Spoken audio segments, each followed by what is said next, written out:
Hi, this is David Harrell with DH Trees and Bees, and I'm going to make a quick little video. Well, it won't be that quick. For my good friend David the Good on growing cacao in South Florida. This is one of my two cacao trees that I have in the ground. This is from David McLean, my nursery mentor, who really kind of got me started in here. The late great David McLean, Broward County, Florida. So this is a Trinitario, so I'm told. So this is a nice one. I have pods on this almost year round. You could see that I have different size pods on here, flowers and all that, you know, which will give me a nice steady stream of cacao. Here's my second cacao tree in the ground, but this one's a monster. It is twice as big as the one up front, when the one up front is in a better location, frankly, more protected, but this is by the canal, so it does get a lot of water. So I do not get, especially for its size, I don't even get as many pods as I do on the first one. As you can see, there's two up there. Hopefully get out of the way of the leaves, right? Very dense. So what I like to do is, instead of trimming these branches, I like to try to air layer them. As you can see, I have plenty of flowers, and I found that when you go ahead and keep, you know, fruit debris and a little bit of garden debris down here, it keeps the midgets, which are the pollinator, happy, and they tend to pollinate the fruit better. Here's part of my seedlings. I intentionally move them to different places in the yard to see where they thrive. Since I'm working now, when I first started this, I wasn't working. Since I'm back to work, I really don't have time to care for all these. So I've reduced my population by at least half, but the ones that survived are almost xeriscape. They've learned to fend on their own, as I don't have the time to come out and water them. That's even true in the winter, so they survive the winter, which is usually very dry down here in South Florida. So this is part of the seedlings, which I have about at least 300, probably closer to 400 seedlings. Here's another bank of seedlings I have in another section of the yard, which is a lot more open and gets more sun. Here's an air layer stuck in here. But this area right here is open canopy, as open canopy as I get in my yard anyway, with 110 fruit trees.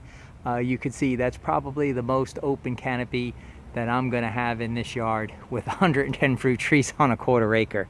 So they're doing well. They don't look the greatest, but they do look healthy, but they don't look like they're in top condition. So they can grow in full sun, but you know, they're happier elsewhere. Here's another bank of seedlings, cacao seedlings that I have. These are in more shade. They're still getting some sun, but you can see that they look good. Some bug damage over there. I don't like to use any insecticides or anything like that on any of my plants. Herbicides, nothing like that. Try to keep as natural as I can. But they're doing great, but they don't look the best. The best is coming.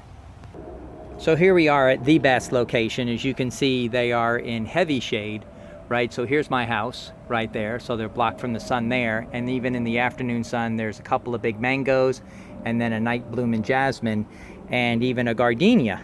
So at least these things will be smelling good. But you can see that these look the healthiest. They have the prettiest foliage on them. So if you were going to, to sell these and sell someone on cacao, I mean, that's a pretty leaf. And they're all pretty much like that. Looks like this can actually use a little bit more sun. They're kind of suffering. But for the most part, they really look good. And then I have a few of my smaller air layers interweaved in here. You know, this is an air layer. And the nice thing about those air layers is that they are mature plants already, right? So what I have to do is I have to struggle and make sure that I pick off the flowers, although these will try to produce pods right away because they're mature branches. Here's some of my big air layers that I experimented with. You could see my tree in the back is huge. So instead of trimming, like I said, I just try to air layer. So I have some 4 or 5 foot air layers of cacao that have actually taken and established, which is great. You know, again, the biggest problem I have with these is picking off the flowers so they don't produce pods. So I have them here in the shade. Over here I have this under my covered area, my patio. And over here, but I have some growing in full sun. right? They don't get the morning sun, but they get all the afternoon sun. So I'll pan up here. The hurricane blew out that screen, but I left it off. It lets more sun in. So over here I have some cacaos that, you know, here's a seedling. You can see that's pretty robust. And over here there's a few air layers that I have in here growing in essentially full sun. You know, because they're getting at least 4 or 5 hours sun, and that's the definition of full sun.